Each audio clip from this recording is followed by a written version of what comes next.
अस्सलाम नाज़रीन, आपका मेज़बान सैयद आसिफ जी आपने प्रोग्राम बात अवाम की के साथ हाजिर है। जैसे कि हम अक्सर कहते हैं, हर प्रोग्राम एक नया प्रोग्राम, हर प्रोग्राम के अंदर एक नया गेस्ट पैनल और हर प्रोग्राम के अंदर एक अच्छा मौजू। कोशिश करते हैं कि आपको अच्छी से अच्छी इन्फॉर्मेशन दी जाए, लेकिन आपका फीडबैक मिलना भी बहुत ज़रूरी है। आज हमारे साथ जो मेहमान हैं, साबका सदर इवानो संतो तिजारत यानी Islamabad chamber of commerce and industry के शेख अमर वहीद साहब, जो कि माया इंडस्ट्री भी हैं, सनतकार भी हैं। और आज हमारे दूसरे गेस्ट डॉक्टर मोहम्मद अरशद साहब, जो कि गोसिया इंटरनेशनल प्राइवेट लिमिटेड के चीफ एग्जीक्यूटिव हैं। इसके साथ साथ ये बिल्डर एंड डेवलपर भी हैं। इनसे भी शेर हासिल गुफ्तगू होगी कि इस मुल्क के हालात कैसे जा रहे हैं और आवाम के अंदर क्या एतमाद पाया जा रहा है या एतमाद फुकदान इख्तियार कर गया है। शेख अमर वहीद साहब, आप पहले ये बताएं कि इस मुल्क के हालात मजमूई तौर पर, माशी तौर पर कैसे हैं? देखिए जी, इस वक्त तो माशी तौर पे हालात मुश्किल हैं, बल्कि मुश्किल से मुश्किल तर हैं। आवाम का जीना दुभर हुआ है, उनको खाने पीने के अपने लाले पड़े हुए हैं और बेचारे जो है परेशान हैं, क्योंकि हुकूमत जो है वो कोशिश कर रही है कि चीज़ों को संभाले, लेकिन एक जो इंटरनेशनल जो है हालात की वजह से या चाहे इसकी रशिया और यूक्रेन की जंग की वजह से आपके पेट्रोलियम प्रोडक्ट्स का, आपकी एडिबल प्रोडक्ट्स का, जितनी भी कमोडिटीज़ हैं दुनिया में, वो प्राइसेस बढ़ रही हैं और पूरी दुनिया में इस वक्त इन्फ्लेशन जो है वो बढ़ रही है और आपकी जो है महंगाई हर तरफ बढ़ रही है, हर तरफ। पाकिस्तान में नहीं, पूरी दुनिया में ये महंगाई का आलम है। देखें ना, पेट्रोल बढ़ता है तो हर चीज़ बढ़ जाती है। बिल्कुल सही। उससे आपके बिजली भी और गैस भी, हर चीज़ उसी के साथ आपकी रिलेट कर रही होती है। यानी प्रोडक्शन कॉस्ट बढ़ते हैं तो आपके आइटम बढ़ जाते हैं, हर चीज़ बढ़ रही होती है। चले, ये एक तो एक इंटरनेशनल फिनोमिना भी, एक इशू भी है, लेकिन हमें लोकल कुछ गरीब आवाम का भी कुछ सोचना चाहिए। अब देखें ना, कल रात को भी पेट्रोल की प्राइस बढ़ गई है, तकरीबन 250 रुपये लीटर पेट्रोल जो है वो मेरे ख्याल आम जो है एक इंसान है उसकी पहुंच से बाहर बहुत दूर है। शेख साहब, आप हमें ये बताइए, चूँकि आप सनतकार भी हैं, इस वक्त हमने मलेशिया की जगह इंडोनेशिया का रुख इख्तियार किया है, क्या इससे फ़र्क पड़ेगा प्राइस घी और ऑयल की? ये देखें, इंडोनेशिया और मलेशिया का मसला नहीं है। ये देखें, इंडोनेशिया ने ये किया था कि उनके जो प्राइस, ये जंग की वजह से उन्होंने क्या किया था कि लोकल जो है उनको उन्होंने अपने पहले लोगों को फैसिलिटेट करना था। इस वजह से उन्होंने एक्सपोर्ट के ऊपर बैन लगा दिया था कि जी इसकी एक्सपोर्ट जो है वो नहीं हो सकती। अब उन्होंने ये क्या किया है कि जितनी वो जो प्रोड्यूसर है, जितने लोकल माल देंगे उतना माल ही वो एक्सपोर्ट करने की इजाज़त दे देंगे। तो इस वजह से जो है ये पीछे जो 6-7 जहाज़ क्लियर हुए, ये पहले से एक प्लानिंग के तहत चल रहे थे, तो वो हुकूमत अब वहाँ पे गई है और उससे वो थोड़ा सा उन्होंने जल्दी उसको प्रोसेस को स्पीड अप कर लिया। उससे ये एक फ़ायदा हुआ कि इंटरनेशनल मार्केट में प्राइसेस कम होना शुरू हो गई और पाकिस्तान में भी इसकी प्राइसेस कम होना शुरू हो गई। एक 16 kg का जो कनस्तर है उसके ऊपर तकरीबन 2000 रुपया आपका, यानी कि टिन का प्राइस नीचे आ गई, जो 9000 थी वो 7000 रुपये पे आ गई। तो एक अच्छा एक ये प्लस पॉइंट है। बिल्कुल सही। शेख साहब, ये बताएं कि इस वक्त हालात जिस तरह जा रहे हैं, हुकूमतें घर देने की बजाय, छत देने की बजाय छतें छीन रही हैं, उस पर क्या कहते हैं? हर हुकूमत यही कहते हैं कि रोटी कपड़ा और मकान, नारा मुख्तलिफ होता है लेकिन मकसद एक होता है, लेकिन अभी तक हमने वो ज़वायद नहीं देखी कि किसी को घर मिला हो। देखिए जी, घरों का तो जो लास्ट गवर्नमेंट थी उसकी प्लानिंग एक अच्छी थी कि उन्होंने जो आम एक मुलाजम पेशा आदमी था या छोटा कारोबार करने वाला बंदा था, उन्होंने उनको एक स्टेट बैंक की स्कीम के तहत लोन दिया था। वो भी गवर्नमेंट ने इसको कंटिन्यू किया हुआ, एक अच्छी बात है। अपना घर स्कीम की बात करें, अपना घर स्कीम की बात मीन्स कि वो अगर 50 लाख या 60 लाख रुपए तक कोई लोन लेता था तो उसको 5% पे वो लोन मिल जाता था, जो भी उसका, और इतनी ज़्यादा उसकी मुश्किल कड़ी शराइत नहीं थी। तो अभी भी मेरा ख्याल ये शराइत चल रही हैं, इसको भी मेरा ख्याल हुकूमत ने भी ख़त्म नहीं किया, तो ये एक अच्छा इकदाम है। इससे मेरा ख्याल है बेहतरी आएगी, लेकिन बेहतरी आप जो भी चीज़ आती है वो 1 साल में या 2 साल में नहीं आती। इसको लॉन्ग टर्म पॉलिसी, आप कोई किसी भी चीज़ की लॉन्ग टर्म पॉलिसी बनाए तो बेहतरी तब आती है। बिल्कुल सी। शेख साहब, ये बताएं कि पिछले 2 सालों के अंदर बिल्डिंग मटेरियल की कीमतें हद से ज़्यादा बढ़ गई हैं। कहाँ 60,000 टन था और कहाँ स्टील इस वक्त 2.5 लाख से ऊपर जा रहा है। इसी तरह सीमेंट, इसी तरह सरिया, इसी तरह ब्लॉक्स, हर चीज़ की कीमत बढ़ी। इसमें हुकूमत की नालायकी थी या हुकूमत मजबूर थी? सर देखें, हम लोग, हमारा जो मुल्क है ना, वो समझ लें हम इम्पोर्ट बेस्ड कंट्री हैं। सही। हमने लोकल मैन्युफैक्चरिंग की तरफ तवज्जो नहीं की। हर चीज़ हम बाहर से मंगाते हैं, मंगा के उसको जो है या सेमी जो है प्रोसेस चीज़ मंगाते हैं, उसको फिर प्रोसेस करते हैं, या बिल्कुल प्रोसेस चीज़ें मंगाते हैं। सही। तो हमें हमारे मुल्क में छोटी जो SME इंडस्ट्री है उसकी तरफ फोकस करना चाहिए, कॉटेज इंडस्ट्री की तरफ फोकस करना चाहिए। ये छोटे छोटी चीज़ें मिल के फिर एक बड़ी प्रोडक्ट बनती है। सही। जैसे कि आपकी कारें जैसे हैं या मोटरसाइकिल हैं, अभी तक पिछले आप देखें 40-50 साल से आप जापान से इंजन अभी तक आप अपने नहीं बना पा रहे। बिल्कुल। ठीक है, छोटी छोटी चीज़ें 700-800 ये इंडस्ट्रीज बन जाती हैं। अगर छोटी छोटी कॉटेज, अगर आपने इंजन बनाना है तो उसके साथ कितने लोग आपके साथ अटैच हो जाएंगे, लोगों को रोज़गार मिल जाएगा। तो इन चीज़ों की तरफ फोकस करें ताकि हम मुल्क में इंडस्ट्री की तरफ रुझान हो। हमारी जैसे कि आप समझ लें एग्रीकल्चर है, एग्रीकल्चर के ऊपर वैल्यू एडिशन की तरफ आएँ, वैल्यू ऐड करें, चीज़ों में वैल्यू ऐड करेंगे तो हमारा मुल्क आगे जाएगा और हम जो है इम्पोर्ट की बजाय एक्सपोर्ट करने के काबिल होंगे। बड़ी अच्छी बात की है शेख आमिर वहीद साहब ने। शेख साहब ये भी बताएं, चूँकि आप इस्लामाबाद चैम्बर ऑफ कॉमर्स के साबिक़ा सदर भी हैं, ये बताएं कि एक तो हमें IM सूद के गर्ज में मारता है और दूसरा हमारे अपने बैंक जो यहाँ से पैसे लेके यहीं पे उस पर इतना ज़्यादा मार्कअप देते हैं कि आम आदमी की सोच से बहुत बाहर है। ये सबसे ज़्यादा मुनाफा इस वक्त हमारे बैंक मारे, बाकी किसी इंडस्ट्री का। देखिए उसकी सबसे बड़ी वजह ये है कि हमारा जो हुकूमत है ना वो खुद कर्जे लेने के लिए तैयार बैठी होती है। जो भी बैंक है हमारे, जितने कमर्शियल बैंक्स हैं, उनको हाई रेट पे हुकूमत उनसे कर्जे ले लेती है। जब कर्जे ले लेती है तो उनका मुनाफा बढ़ जाता है। फिर जब मुनाफा बढ़ता है तो आम लोगों की पहुंच से बाहर हो जाता है। वो जो कर्जा है मतलब 16 या 17%, उसके ऊपर काइबर आप लगाएं तो 19-20% पे, और उस पर आप इंश्योरेंस लगा के 20-21% पे लोन आम एक जो बंदा है उसको फिजिबल नहीं बनता। ठीक है ना। 20-21% कहीं भी पूरी दुनिया में आप देखें 20-21% प्रॉफिट नहीं है। तो 20-21% अगर आप बैंक को दे देंगे तो आप प्रॉफिट क्या जनरेट करेंगे? तो इसमें क्या समझें, हुकूमत की नाकामी होती है या बेहतर तरीके से उसमें MOU साइन नहीं करते? नहीं, MOU साइन करते हैं, हुकूमत खुद कर्जे ले रही होती है, प्राइवेट बैंकों से खुद ले रही होती है और उनको अच्छे रेट दे रही होती है। जबकि यही सारे बैंक जो हैं पूरी दुनिया के अंदर 1% 2% में जाते हैं। जी बिल्कुल ऐसे ही। जी देखें ये पिछले आप 5 साल देख लें, जब 2013 से 2018 तक था तो 7% के करीब बैंक इंटरेस्ट है, 6.5 से 7%। फिर ये बढ़ते ये लास्ट जो गवर्नमेंट थी वो 13.5-14 पे आ गया। अब इन्होंने फिर 1.5-2% बढ़ा दिया। तो ये अब जो है हम आम जो बिजनेसमैन है उसकी पहुंच से बाहर है। शेख साहब ये बताएं कि हर बंदा कहता है मेरे से टैक्स ना ले जाए, बाकी हर एक से टैक्स दे जाए, ये रवायत ये हमारी कैसी है?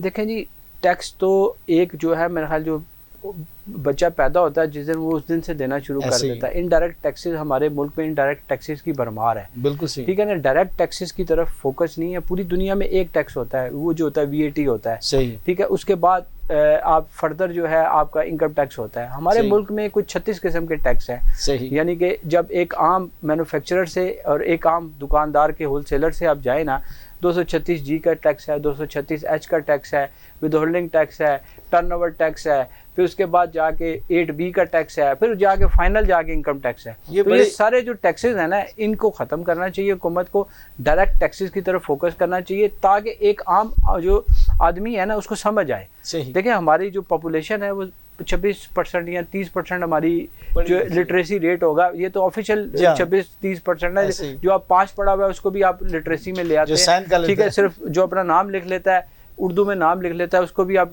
पढ़ा लिखा बंदा कहते हैं। तो ये तरीका कार नहीं है। देखें ये लोगों को थोड़ा सा आसानी की तरफ लेके आएँ, लोगों को आसानियाँ दें ताकि हमारा जो मुल्क है ना आगे जा सके। हम जो है ना आगे गेयर लगाने के बजाय रिवर्स गेयर लगाया हुआ है। शेख साहब आपने बड़ी अच्छी बात की। मैं अपने नाज़रीन को सिर्फ इतना कहूँगा कि अगर वो सिर्फ बिजली का बिल उठा दें तो उसमें एक्स्ट्रा टैक्स, फर्दर टैक्स और इतने टैक्स हैं, जैसे शेख साहब ने कहा कुछ 36 किस्म के टैक्स हैं और अभी तक भरमार होती जा रही है, उस पर इम्प्लीमेंट नहीं होती। जो बंदा काबू आ जाता है उसको रगड़ा जाता है पंजाबी में कहते हैं। शेख साहब ये बताएं, आप Islamabad chamber of commerce and industry के साबिक़ा सदर हैं, चैम्बर का किरदार क्या होता है? मफाहमत पसंदाना होता है, डिफेंडर होता है या एग्रेसिव होता है? देखिए जी, कोई भी मुल्क में जो भी चैम्बर है ना उसका काम है फैसिलिटेटर का। वो हुकूमत को भी फैसिलिटेट कर रहा होता है और अपने मेंबर को भी फैसिलिटेट कर रहा होता है। हुकूमत की बात अपने मेंबर्स तक पहुँचा रहा होता है और मेंबर्स की बात जो है वो हुकूमत तक पहुँचा रहा होता है। लेकिन हमारे चैम्बर्स का भी ये किरदार होना चाहिए कि अपनी बात को मनवाएं, अपनी बात को अच्छे तरीके से मनवाएं और उसको अच्छे तरीके से बात करें। मतलब अगर आप राइट पे हैं तो उसको मनाने की कोशिश राइट है उस पर मनाने की कोशिश करें। देखें ये जो चैम्बर से तजावीज़ ले ली जाती हैं, जब बजट आता है या और कोई चीज़ें होती हैं तो तजावीज़ ली जाती हैं लेकिन उस पर इम्प्लीमेंट नहीं होता। बड़ी अच्छी बात की। आखिरी सवाल आपसे कि ईवान सनअत और तिजारत के आप सदर थे, तो एक आम ताजिर के लिए, एक आम मेंबर के लिए क्या सहूलतें होती हैं और क्या सहूलतें होनी चाहिए? देखें जी, चैम्बर तो अपनी तरफ से कोशिश करता है कि अपने मेंबर्स को ज़्यादा से ज़्यादा फैसिलिटेट करवाए, जैसा कि कोई हॉस्पिटल्स में डिस्काउंट करा दे, या इस तरह बेशुमार जो है चैम्बर फैसिलिटेट करता है। चैम्बर फैसिलिटेट एफबीआर के हवाले से भी करता है, आपको ईओबीआई के हवाले से भी करता है, लेबर के हवाले से बेशुमार जो सेमिनार भी अरेंज करते हैं, मीटिंग्स अरेंज करते हैं। जो कोई डेलीगेशंस आते हैं बाहर से, उनके साथ B2B मीटिंग्स करवाते हैं। बेशुमार इस तरह फॉरेन टूर भी आप अरेंज कराते हैं। फॉरेन टूर्स भी होते हैं, फॉरेन हमारे जो बिजनेस डेलीगेशंस भी बाहर जाते हैं। हमारा काम है कि मुल्क की एक्सपोर्ट को बढ़ाएं। सही। और मुल्क में जो हमारी छोटी इंडस्ट्री है, चाहे बड़ी इंडस्ट्री है, उसको फ़रोग दें। बड़ी मेहरबानी, बहुत शुक्रिया शेख साहब।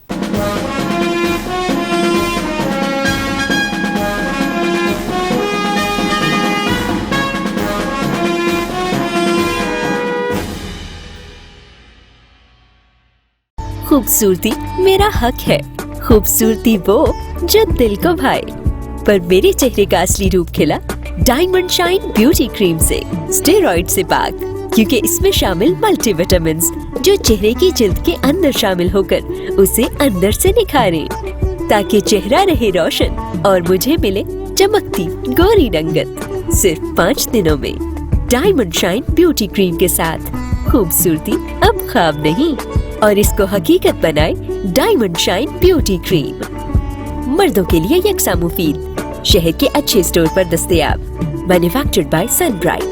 हेल्पलाइन 0321585662, 03331923 हम सब ने ये जरूर सुना होगा, ओवर लग रही हो, इतनी डार्क लिपस्टिक, इतनी ऊंची हील्स, जोर से ना हंसो, ठीक से बैठो, लोग क्या कहेंगे। लोगों का काम है बातें बनाना, पर खूबसूरती से क्या शर्माना। और मेरी खूबसूरती की शुरुआत होती है लक्स से, जिसमें है 7 ब्यूटी इंग्रेडिएंट्स जो दे मुलायम चिल और महकता है एहसास देर तक।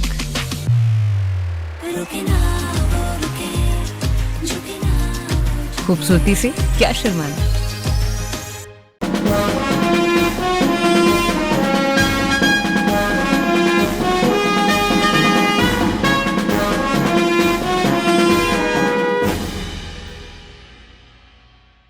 जी, डॉक्टर मोहम्मद अरशद साहब, आप चीफ एग्जीक्यूटिव हैं गोसिया इंटरनेशनल प्राइवेट लिमिटेड के, और इसके साथ साथ आप सीनियर मेंबर हैं Islamabad chamber of commerce and industry के। बताएं इसको मौजूदा मुआशी हालात कैसे हैं? बिस्मिल्लाहिर्रहमानिर्रहीम। शाह साहब, मौजूदा जो हालात गुजर रहे हैं वो तो उनके लिए तो आपका जो चैनल में 1 घंटे में, आधा घंटे में बहुत मुश्किल है, बयान नहीं किया जाता। इतने मसाइल हैं, यकीन जाने के ऐसे हालात पहले कभी नहीं देखे थे कि घर से निकलते हैं तो हर चौक में 18, 20, 25 बच्चियां, बच्चे, पूरी फैमिली मांगने वाली होती है। और दिल इतना परेशान होता है देख के कि मांगने वालों की तादाद बढ़ गई है, स्ट्रीट क्राइम बढ़ गए हैं, और कई ऐसे मसाइल हैं। किन किन का जिक्र करें। हमारे अपने कारोबारी मामलात जो हैं वो इतने डिस्टर्ब हैं कि हमने एक प्रोजेक्ट जब एक शुरू करते हैं, उसकी फिजिबिलिटी बनाते हैं कि इतने पैसे लगने हैं, इतने में ये कास्ट करता है, थोड़ा सा मार्जिन रखते हैं और सेल कर देते हैं। तो अब हमने क्योंकि सेल जब करना होता है, सेल यकीनन शुरू करने से फ़ौरन बाद बुकिंग हो जाती है, और बुकिंग जो हमने की होती है उसमें हम कीमत में रद्द बदल नहीं कर सकते। और जिस स्पीड से ये अभी रेट बढ़े हैं तो हमें तो लेने के देने पड़ेंगे। लोगों को चीज़ डिलीवर करनी है और लास्ट पे करनी है, और फिर ये चीज़ है कि पैसे दे के चीज़ भी नहीं मिलती। स्टील वाले का इंतज़ार करना पड़ता है, क्रश वाले का, ईंटों वाला, मसाइल का अंबार लगा हुआ है। मैं क्या क्या आपको मसाइल बताऊं। बहरहाल मैंने देखा है कि हर तबके का, हर लेवल का इंसान जो है ना, इस हालात में हर कोई परेशान है, चाहे वो कारोबारी है या सर्विसमैन है या किसी हाल में भी है, वो परेशान है। परेशानी ये गवर्नमेंट की पॉलिसियाँ और अचानक इस हद तक महंगाई का बढ़ जाना और गरीब आदमी की पहुंच से बहुत दूर है। और डॉक्टर साहब ये बताएं कि आपने बड़ी अच्छी बात की, ये बहुत से मसाइल दिन ब दिन बढ़ते जा रहे हैं और बेकाबू होते जा रहे हैं, इसको काबू नहीं किया जाता, लेकिन क्या वजह कि 70 सालों में हम अपने मुल्क के अंदर टैक्स कल्चर को फ़रोग नहीं दे सके। हर बंदा कहता है मेरे से टैक्स ना दिया जाए, बाकी हर एक से लिया जाए। शाह साहब, टैक्स की बात आप कर रहे हैं, इसको अब मैं किस तरह आपको या अपने आवाम को ब्रीफ करूं। मैं ये एक मिसाल देता हूं, हम 4 भाई हों और 4 कमाने वाले हों, बड़ा जो है वो कुछ ना करे बैठे और बाकी 3 कमा के ला रहे हों। अगर बड़ा भाई पैसे को मिस यूज़ करेगा तो यकीनन हम पूरे पैसे उसको नहीं देंगे और हम कम देंगे, उससे झूठ बोलेंगे और इसलिए नहीं देंगे कि वो मिस यूज़ करता है, गलत करता है, गाड़ियाँ ले लेता है उधार, घर उधार ले लेता है, अपनी ज़रूरत से ज़्यादा अखराजात कर लेता है, इतने करता है कि जितने हमारे वसाइल नहीं होते, तो वो तो परेशान नहीं होता जितने हम 3 भाई जो हैं वो परेशान होते हैं। तो इसी तरह अवाम जो है ना, ये 22 करोड़ अवाम ये समझती है कि हम जब टैक्स देते हैं हमें इस टैक्स का रिटर्न नहीं आना, किसी गरीब तक नहीं पहुंचना और इसका इस्तेमाल ठीक नहीं होना, तो यकीनन हमारा नहीं दिल करता कि हम अपना टैक्स पूरा अदा कर सकें। बिल्कुल सही, बड़ी अच्छी बात की आपने डॉक्टर अरशद साहब। डॉक्टर साहब ये बताएं कि आपने भी एक प्रोजेक्ट शुरू किया था पाकिस्तान अपना घर स्कीम के तहत, उसकी क्या पोजीशन है और किस स्टेटस है उसका, और दूसरा ये बताएं कि बाकी हुकूमतें छत देती हैं या छत छीनती हैं। दरअसल जो आपका इशारा यकीनन एक साबका हुकूमत की तरफ जी है, माशाल्लाह बड़ा काम किया है। तो मैं ये चाहता हूँ कि हर काम जो है ना एक प्लानिंग होती है, गवर्नमेंट का एक विजन है कि मैं इस तरह अवाम के लिए मुखलस ये काम करूँ। तो कुछ ज़रूरी नहीं है कि गवर्नमेंट ख़ुद अपने ऐसे महकमे अदारे से काम लेके पब्लिक तक पहुँचाए। वो अगर जिस तरह उन्होंने एक माहौल क्रिएट किया था, हज़ारों लाखों की तादाद में ऐसे बिल्डर थे जिनमें मैं भी शामिल हूँ, हमने बेशुमार ऐसे घर, फ्लैट, शॉप्स, लोगों को कारोबार और रिहाइश फराहम किया, तो वो हमें गवर्नमेंट ने सहूलत दी तो हमने दी ना। ऐसे ही अगर गवर्नमेंट ही हमारे साथ ज़्यादती करती तो हम किस तरह डिलीवर करते। अब हमारे लिए बहुत मुश्किल हो चुका है कि हम जिन लोगों के साथ जो वादे किए हैं हम पूरे नहीं कर पाएंगे, और हमारे लिए भी मसला है और अवाम के लिए भी मसला है। गवर्नमेंट पता नहीं वो मसला समझती है या नहीं, ये तो हमें नहीं पता। बहरहाल अवाम बहुत परेशान है। आप बताइए कि इसका जो तेल का मेजर एलिमेंट है पाकिस्तान के अंदर और हर जगह पे जो ट्रांसपोर्ट का काम है, जिसमें आपने एज ए मुसाफिर भी सफ़र करना और एज ए अपने दर्जाश भी सफ़र करना, तेल दिन ब दिन बढ़ता जा रहा है। पेट्रोल, उसके बारे में क्या कहते हैं? हुकूमत को होश के नाखून लेने चाहिए।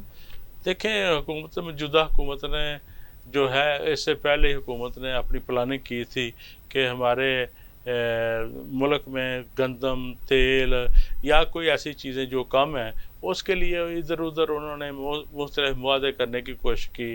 वो बस एक सियासी नज़र हो गया और इस उस पर मैं क्या डिटेल में जाऊँ, सब अवाम को पता है। अब तो माशाल्लाह चैनल और ये जो आप सोशल मीडिया है, इसने इतनी पब्लिक को अवेयरनेस दे दी है कि वो हर इन सियासी आदमी और जितने भी मुल्क के अदारे हैं सब के मतलब को इतनी मालूमात रखता है कि एक छोटा 5 साल का बच्चा से भी पूछेंगे तो वो बता देगा। एक वक्त था हम 5-10 साल के उम्र के, हमें तो अंदाज़ा ही नहीं था कि ये सूरत हाल है। अब बहुत बच्चे भी और मौजूदा अवाम जो है बहुत समझदारी से काम ले रही है, मगर ये समझदारी तब काम आएगी जब ऊपर मुखलस हर कोई अपने वोट का इस्तेमाल सही करके अच्छे लोग सेलेक्ट करके भेजेगा तो अच्छी पॉलिसियाँ होंगी, अच्छे काम होंगे, तो इंशाल्लाह गुर्बत से निकलेंगे। क्योंकि हमारे मुल्क में ना सिर्फ ज़मीन है, समुंदर है, दरिया है, पहाड़ हैं, हर नेमत है, हर मौसम है, इतनी नेमतें हैं जिस इसका अंदाज़ा नहीं है और इतनी वीरान जगह पड़ी हुई है। इसको गवर्नमेंट को तवज्जो देनी चाहिए। जो बेकार लोग हैं उनको लीज पे दे दें, वो ख़ुद भी कमाएंगे, गवर्नमेंट को भी उसका रिफंड, और चीज़ें की पैदावार ज़्यादा होगी तो चीज़ें सस्ती भी होंगी। बिल्कुल सही। डॉक्टर मोहम्मद अरशद साहब, आप चूँकि बिल्डर भी हैं और ड्राइवर भी बड़े अच्छे हैं और इसके साथ साथ आपने बड़ी दुनिया का विजिट किया। मैं ये कहना चाहूँगा कि पिछली हुकूमत ने कहा कि हमारा मॉडल जो है वो तुर्की है, किसी गवर्नमेंट ने कहा कि हमारा मॉडल मलेशिया है, अभी मौजूदा गवर्नमेंट कहती है हमारा मॉडल जो है वो चाइना है। हमारे इतने मॉडल हैं लेकिन हम किसी से कुछ हासिल नहीं करते। आप तो जापान का बड़े विजिट किए हैं, जापान से क्या हम कुछ नहीं सीख सकते? हमारा इतना अच्छा दोस्त है और हमारा बहुत बड़ा डोनर भी है। यकीन जाने आपने ऐसी बात सवाल किया है कि इसको मेरा दिल करता है कि पूरा शाम तक आपसे बातें करता रहूं, मगर ये है कि देखें, जब हम अपने मुल्क में कहीं बाहर जाते हैं तो फिज़िकल जब देखते हैं तो हम बहुत कुछ सीखते हैं, देखते हैं, अवेयरनेस और जज्बात और हमारे ख़यालात इतने अच्छे होते हैं। जब आते हैं तो वापस आते हैं तो फिर वही के वही हो जाते हैं। तो वहाँ से जो हम सीखते हैं हम किस तरह डिलीवर कर सकते हैं, क्योंकि हम बेबस होते हैं, हमारे पास उतने वसाइल। और दरअसल जब तक चाहे वो आदमी जॉब कर रहा हो, कारोबारी हो, कोई किसी किस्म का भी पाकिस्तानी, मुल्क के साथ जब तक मुल्क मुखलस नहीं होगा उतनी देर तक तब्दीली नहीं आएगी। मैंने देखा है जापान में घर के अंदर अगर थोड़ी सी 2 मरले जगह है तो उसको भी वो बेकार नहीं करते, उसमें सब्ज़ी और फलदार पौधे होते हैं। फिर गमले घर में इस हद तक होते हैं जिसका अंदाज़ा नहीं। इवन कि उन्होंने छतों पे इतना सोलर लगाया हुआ है कि हर घर वाला जो है गवर्नमेंट को बिजली दे रहा है। तो गवर्नमेंट को ये चाहिए, उनके अपने एटॉमिक प्लांट है, हाँ, गवर्नमेंट को चाहिए कि ये सोलर पैनल जो है इस पर ड्यूटी कम करे, कम क्या बल्कि ख़त्म करे। तो लोग बाहर से प्लेटें लगाएं और गवर्नमेंट जिनके वसाइल कम है उनको 5, 10, 20 हज़ार लोन दें, वो अपने छतों को इस्तेमाल करें और बिजली की इस तरह वो कमी जो है वो भी पूरी हो सकती है। डॉक्टर मोहम्मद अरशद साहब, आप बड़े जहाँ दीदे हैं, समाजी कारकुन भी हैं, रहनुमा भी हैं, इसके साथ साथ गोसिया इंटरनेशनल प्राइवेट लिमिटेड के चीफ एग्जीक्यूटिव हैं। मैं आपसे सिर्फ एक पैगाम आखिर में देना चाहूँगा नौजवान नस्ल के लिए कि इस मुल्क के लिए कितना मेहनत की जाए, कितना काम किया जाए कि इस मुल्क को अपने पाँव पे खड़ा होने की हिम्मत हो जाए। देखें, जो भी जिस उम्र में भी है, चाहे वो छोटा बच्चा है, पढ़ रहा है या कारोबार में है या किसी इदारे में है या किसी गवर्नमेंट के में काम कर रहा है, महकमे में, तो उसको कम से कम ये इस हद तक मुखलस हो के जुनून की हद तक काम करना चाहिए, पढ़ना चाहिए, ताकि वो एक मंजिल तक पहुंच सके। और सरकारी मुलाजम कम से कम 8 घंटे हैं तो 8 घंटे पूरी ड्यूटी दें, मुखलस होएं। तो कोई ऐसी वजह नहीं कि हम तरक्की ना कर सकें, हमारे मसाइल ना कम हो। बहुत शुक्रिया डॉक्टर मोहम्मद अरशद साहब, आप चीफ एग्जीक्यूटिव थे गोसिया इंटरनेशनल प्राइवेट लिमिटेड के। इसके साथ साथ आप senior member Islamabad chamber of commerce and industries के, वहाँ पे भी इनकी बहुत सी खिदमात हैं। इस तरह ये जैसे मैंने बताया कि अपना घर स्कीम के तहत भी इन्होंने बड़ा काम किया और बड़ा काम कर रहे हैं। तो इसी के साथ नाज़रीन, इनकी गुफ्तगू जारी आइंदा भी जारी रहेगा। जिस तरह इन्होंने आखिर में बड़ा अच्छा पैगाम दिया कि अगर काम करेंगे भले किस उम्र में हो, इस मुल्क के लिए, इस मिलत के लिए और अपने घर वालों के लिए काम करें, ना कि हाथ फैलाना पड़े, ना कि डाका मारना पड़े। जैसे स्ट्रेटजी काम की उन्होंने बात, वो नहीं होती। मुल्क की मैशत तभी मजबूत होगी जब हम सब मिल के काम करेंगे, सब इकट्ठे होकर काम करेंगे। तो यही आज का हमारा मौजूद था कि पाकिस्तान की मैशत कैसे बेहतर की जा सकती है। अपने मेज़बान सईद आसिफ को इजाज़त दीजिए। आइंदा नए प्रोग्राम के साथ, नए मेहमानों के साथ हाजिर खिदमत होंगे। उस वक्त अपना और अपनों का बहुत ख्याल रखिएगा। अल्लाह हाफिज़।